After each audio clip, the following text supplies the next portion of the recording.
जब अल्लाह चाहता है कि आपको कुछ मिले, आप कुछ हासिल करें या आपको कुछ अता करें, तो वह हालात, वसाइल और मौके पैदा कर देता है जो आपको वहां तक पहुंचा देते हैं। कोई भी आपको रोक नहीं सकता, चाहे सारी दुनिया आपको किसी मकसद को हासिल करने से रोकने की कोशिश करे, वो ऐसा नहीं कर सकते। हदीस में आता है, अगर पूरी दुनिया इकट्ठी होकर आपको फायदा पहुंचाना चाहे तो वो आपको सिर्फ उतना ही फायदा पहुंचा सकती है जितना अल्लाह ने आपके लिए लिखा है। और इस हदीस में इसका उल्टा भी बताया गया है।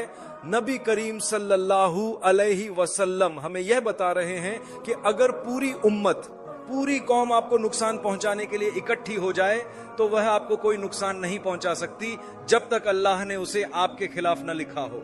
अगर अल्लाह ने उसे आपके खिलाफ लिखा है तो आपको यह जान लेना चाहिए कि कोई भी उसे रोक नहीं सकता। अल्लाह हम सब की हिफाजत फरमाए। एक छोटा बच्चा पैदा हुआ और फिरौन उसे ढूंढ रहा था। फिरौन के सिपाही हर जगह थे, जासूस चारों तरफ थे, लेकिन किसी ने कुछ नहीं सुना, ना कुछ देखा, ना कुछ समझा। और अल्लाह ने उसकी मां को एक खास बात का इल्हाम दिया कि वह बच्चे को एक छोटे से संदूक या टोकरी में डालकर दरिया में छोड़ दे। ये कैसे मुमकिन है, वो सोच रही होगी, लेकिन अल्लाह ने तसल्ली दी, फिक्र मत करो, जिसने उसे पैदा किया है वही उसकी देखभाल करेगा। अल्लाह का हुक्म था, अल्लाह की तरफ से इल्हाम था कि बच्चे को पानी में, दरिया में छोड़ दो और अल्लाह उसे तुम्हारे पास वापस लौटा देगा। अल्लाह कहता है हम उसे तुम्हारे पास वापस लाएंगे और उसे उनमें से बनाएंगे जो भेजे गए हैं, हम उसे रसूलों में से बनाएंगे। उसके लिए कुछ बड़ा मंसूबा है। और फिर क्या हुआ, अल्लाह ने फिरौन को औलाद नहीं दी थी और वह बच्चे की तलाश में थे। फिरौन की बीवी जब चल रही थी तो उसने एक छोटा सा संदूक देखा। जब उसने संदूक खोला तो अंदर एक खूबसूरत और मासूम बच्चा था। उन्होंने हजरत मूसा अलैहिस्सलाम को अपने पास रखा और उनकी परवरिश की, यहाँ तक कि वह बड़े हो गए।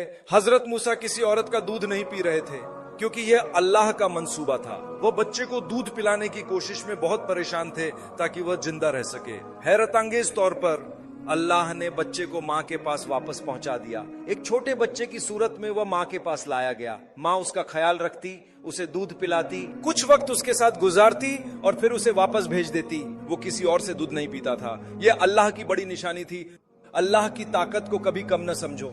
जब वह तुम्हें देना चाहेगा तो वह जरूर देगा। उससे दुआ मांगो, दिल से मांगो, यकीन के साथ मांगो। जब वक्त सही होगा तो जो तुम चाहते हो वह तुम्हारे पास आ जाएगा। यह याद रखो, अगर वह तुम्हारे लिए बेहतर है और तुम्हारे नसीब में है तो वह तुम्हारी तरफ जरूर आएगा। अगर नहीं है तो चाहे कुछ भी हो वो तुम्हें नहीं मिलेगा। अल्लाह फरमाते हैं कि हमने हजरत मूसा अलैहिस्सलाम को उसकी माँ के पास वापस पहुंचा दिया ताकि उसकी माँ की आंखें ठंडी हों और वह गम न करें। वो एक नेक औरत थी, अल्लाह से करीब थी और अल्लाह ने उन्हें पैगंबर की माँ होने के लिए चुना।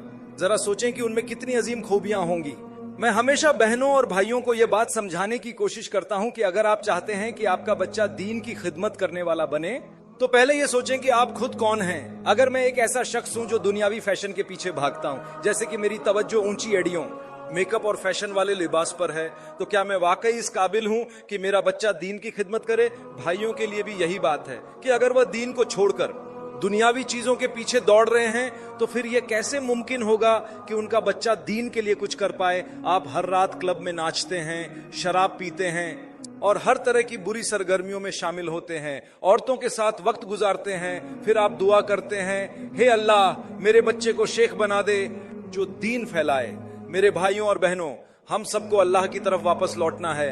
अभी भी वक्त है क्योंकि हम सांस ले रहे हैं। जरा दुनिया पर नजर डालें, दुनिया को देखकर सीखें, लोगों को देखें और गौर करें कि सबसे खुश लोग वो हैं जो दुनियावी चीजों के पीछे नहीं भागते। याद रखें, वल्लाह मैं आपसे सच कहता हूं, हो सकता है आप चमक धमक को देखें, शोहरत को देखें, किसी ऐसे शख्स को देखें जिसे दुनिया सुपर हीरो या फिल्मी सितारा मानती हो, लेकिन हकीकत में वो अंदर से मायूस होते हैं, वो मुश्किलों से गुजर रहे होते हैं। कभी कभी वो मुख्तलिफ नशों या लत का शिकार होते हैं, हत्ता की मुनशियात, ड्रग्स का भी वो जहनी दबाव में होते हैं और कभी कभी दोहरी शख्सियत, बाइपोलर जैसे मसाइल का सामना कर रहे होते हैं।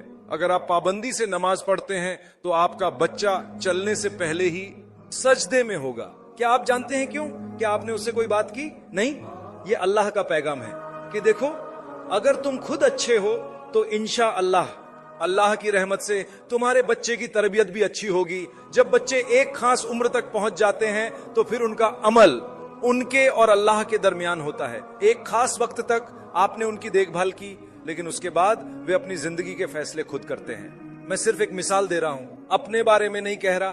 फर्ज करो कि मैंने अपने बच्चों की एक खास उम्र तक देखभाल की और उसके बाद वह सही रास्ते से हट जाए, तो मैं अल्लाह से कह सकता हूं, या अल्लाह, मैंने अपनी तरफ से पूरी कोशिश की और उन्हें बेहतरीन तालीम दी। मैं अभी भी उनके लिए दुआ करता हूं और जब तक मुमकिन हो उन्हें सही रास्ता दिखाता रहूंगा।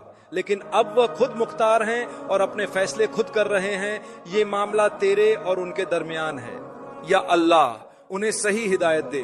मैं अपनी हद तक कोशिश कर सकता हूं कि उन्हें रहनुमाई फराम करूं, लेकिन हिदायत के मुख्तलिफ दर्जे होते हैं।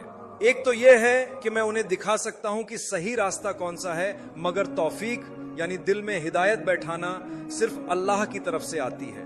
यह अल्लाह ही है जो दिलों को बदलता है और लोगों को सही रास्ते पर लाता है। अल्लाह हमारे बच्चों को हिदायत दे और उससे पहले हमें हिदायत पर कायम रखे और हमें साबित कदमी अता फरमाए। जब आप अपने दीन पर अमल करते हैं और इसे अपने लिए एक आज़ा समझते हैं तो आपने वाकई कुछ हासिल किया है। लेकिन अगर आप अपने दीन पर इस तरह अमल करें कि उसे बोझ समझें, तो हो सकता है आप अमल तो कर रहे हों लेकिन आपको इस अमल का पूरा फायदा नहीं मिलेगा। मेरे भाइयों और बहनों, फिरौन की कहानी की तरफ वापस आते हैं। हजरत मूसा अलैहिस्सलाम ने उसी महल में परवरिश पाई और फिर अपनी माँ के पास वापस चले गए। मैं यहाँ एक और सबक लेना चाहता हूँ। कभी कभी हम अपने प्यारों से जुदा हो जाते हैं। क्या आप इस बात से इत्तेफाक करते हैं? चाहे ये तलाक के बाद आपका बच्चा हो या कोई और करीबी रिश्ता हो सकता है कि आपके शौहर को काम के सिलसिले में कहीं दूर जाना पड़ा हो, या आपको खुद किसी वजह से कहीं जाना पड़ा हो, या शायद कुछ ऐसा हुआ हो कि आप अपने प्यारे से किसी वजह से अलग हो गए हों। हजरत मूसा की कहानी और इसमें मौजूद आयत हमें यह सबक देती है। जिनसे हमें तसल्ली मिलती है, उन लोगों को सुकून देती है जो अपने प्यारों से जुदा हो जाते हैं, कि अल्लाह ताला अपने बंदों के साथ हमेशा बेहतरीन मामला करता है। हजरत मूसा की वालिदा को अल्लाह ने फरमाया था, हम उसे तुम्हारे पास वापस लाएंगे। जब अल्लाह ने हजरत मूसा की वालिदा को यह तसल्ली दी, हमें भी यकीन होना चाहिए कि अल्लाह हमारे प्यारे लोगों को हमें वापस लौटा सकता है। अल्लाह हमें हमारे प्यारे लोगों के साथ दोबारा मिला दे।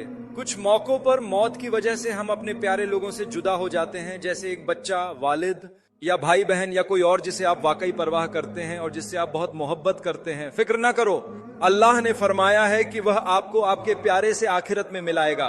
अगर आप सब ईमान ले आए, आपको अल्लाह की रजा हासिल करने की कोशिश करनी होगी। आपने कोशिश की, आपके बच्चों ने भी कोशिश की, आपने अपनी पूरी कोशिश की। अल्लाह फरमाता है कि हम जरूर तुम्हें मिलाएंगे, परेशान ना हो, तुम दोबारा मुत्तहिद हो जाओगे अल्लाह के हुक्म से। आप जल्द ही उनसे दोबारा मुलाकात करेंगे, ये सिर्फ वक्त की बात है और हम उनसे एक बेहतर जगह में मुलाकात करेंगे।